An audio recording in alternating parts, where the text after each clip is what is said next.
Hey, what's up? MKBHD here. This right here is the Valve Steam Deck. Teased it a little while ago. It turns out there's a lot of hype around this, and now that I've been using it for a bit, I can clearly see that there's not a lot of people that I would actually recommend this to, but for those people, they're gonna have a lot of fun with it. So the Steam Deck is a $399 handheld gaming console with a screen surrounded by non-removable controls with basically a mini PC inside. If you haven't heard about it, it can kind of be difficult to understand what a Steam Deck is. I guess the natural reaction is, oh, it's like a Nintendo Switch on steroids.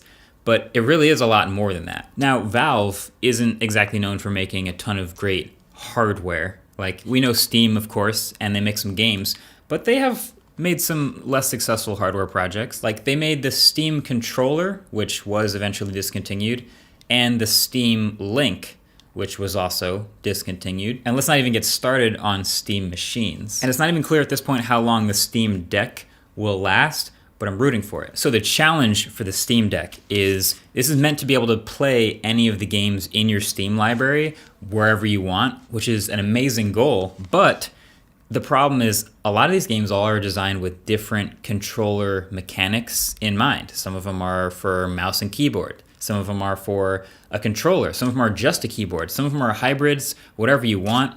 And so the Steam Deck is trying to let you play as many of those games as possible by adapting to them. Now, I don't know what kind of gamer you are, but for me personally, I get like really heavy into one, maybe two games at a time, and then I play them a ton until I'm sick of them, and then I move on.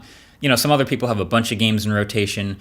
For either person though, basically, I don't think you're gonna be able to be quite as good at the game as you were on PC, but that's often outweighed by how fun it is to be able to play this game in all these new places that you could never play before. So let me just say, ergonomically, I think the Steam Deck is pretty great. It's much, much bigger than a Switch, but it's still impressively light. It's 688 grams. Basically, it's like 1.5 times the Switch. It's made of all plastic here, but there is not much flexion at all, no creaking. The thing feels very well built.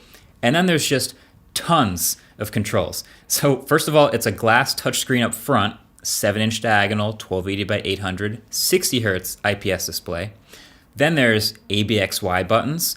There's a D-pad. There's 2 thumbsticks with this nice texture.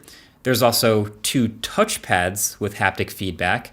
There's a menu button top right and a view button top left, the Steam button that brings up the Steam menu on the bottom left, and the quick settings button on the bottom right that gives you things like battery life and frame rate limits and brightness, etc.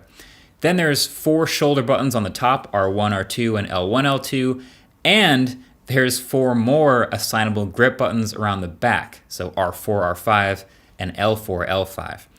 And they're all pretty well laid out. I mean, those back buttons sit comfortably where your fingers usually sit. The grip is nicely curved. It feels natural to hold. The speakers, of course, are up front facing you.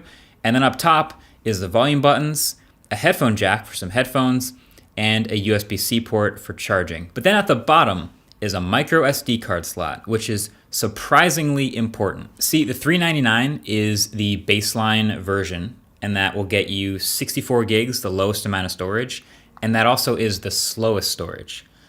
If you go ahead and just check your Steam library real quick, there's a pretty good chance you'll find at least one game that's more than 64 gigs. So this 256 gig version I have here is $529, and then there is a 0.5 terabyte 649 version coming later, which apparently also has a nano etch display. But yeah, I only have 2 games that I'm playing on my Steam library right now. One is called Dirt Rally, it's about 40 gigs, and the other is NBA 2K22, and it's 117 gigs.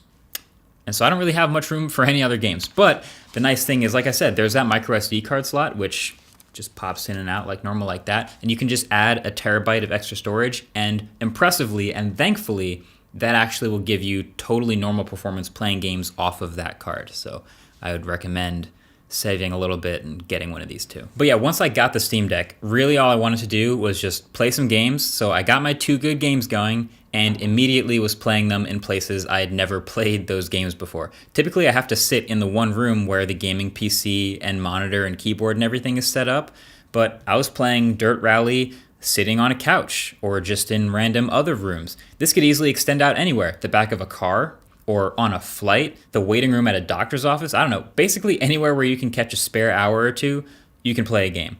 Now, there is a tiny bit of latency that you can sort of mentally calibrate for. Again, this goes back to me saying you're not going to be as good in the game as you would be on a PC. But I was able to get used to it enough to make it enjoyable. And I think that's where focusing on the numbers on paper will get you kind of lost. You know, it runs a custom AMD APU. It has 16 gigs of RAM. You might be tempted as a gamer to say, oh, well, what if it had 90 hertz or 120 hertz display? Or focusing on faster storage to reduce the latency a little would have been nice. But the battery life, it's rated for 2 to 8 hours. And I'll just say you'll definitely get closer to 2 a lot more often than you'll get close to 8. So 60 hertz is fine. 1280 by 800 on a 7-inch display is fine. And the controllers and ergonomics are really good. They're comfy. The other game that I mentioned I play a lot, NBA 2K, works great. Again, you got to take a few games to calibrate for the slight delay between moving the controls and then the actual player moving, even if you're not playing online. Like, it's most noticeable when shooting free throws, or really any type of shooting where that's timing related. But once you get the hang of that, it's fun. I mean, I've literally never played NBA 2K anywhere other than on my couch with the PlayStation in front of me, or on a gaming computer in the studio. So I'm out here sitting on a random couch with no TV in the room, playing 2K on a flight. Playing 2K anywhere away from the normal setup is so new. It just felt like unlocking a level of fun that I couldn't access before. But here's the X factor. These games that I've been playing work really well on the Steam Deck because those controls are already mapped great, because those are games that are typically played with controllers. I mean, you could get a wheel for dirt, but those are games that are already mapped great. So you'll notice if you try to go into the menus in 2K or something with a different part of the deck, like the touchscreen or the touchpads, yeah, those things don't really work very well. They've tried to map it, but it's pretty bad. It's inconsistent. It's imprecise. You'd never use them. But at least the controls that are supposed to work do. That's why it's in the Great on Deck section in the Steam store. They had to make a specific section for games whose controls map over perfectly. But there's a lot of games whose controls don't map over well or have unknown compatibility where it's really a toss-up. And there are games in the Steam store that are just straight up unsupported on Steam Deck and they won't work.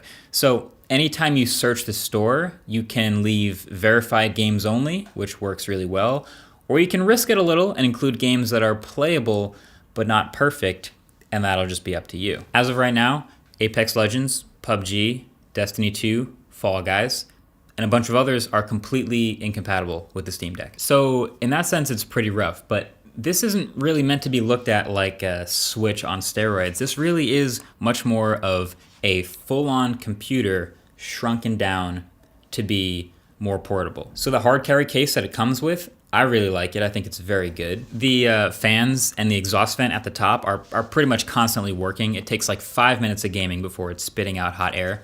And the 45-watt charger that it comes with, you pretty much have to take it everywhere if you want to game for more than about 3 hours.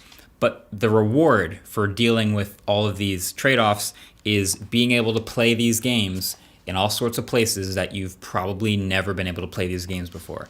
And that's the fun of it. So even though they're ergonomically similar and it's like tempting to compare this to a Nintendo Switch, they're not even in the same category at all. And they're for completely different audiences too. The Steam Deck already has a pretty hardcore community that's mapping the controls to various new games.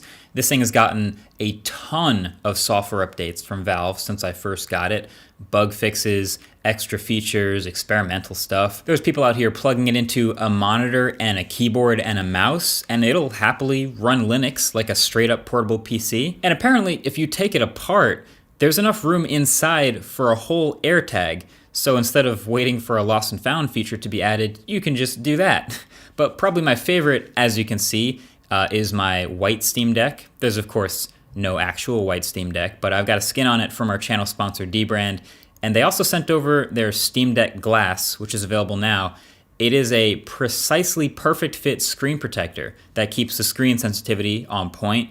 And they've got a whole line of Steam Deck accessories under the project name Killswitch, which is hilarious. So the Steam Deck is fun. Even if I'm not the biggest gamer in the world, just being able to take these couple new games to new places and play them in places I would never ordinarily be able to, that's the fun of it. If you want that experience, then you should try to get a Steam Deck, but there's not a lot of people in that group. But if you are, yeah, check it out, even if half the games don't work yet. Thanks for watching. Catch you guys in the next one. Peace.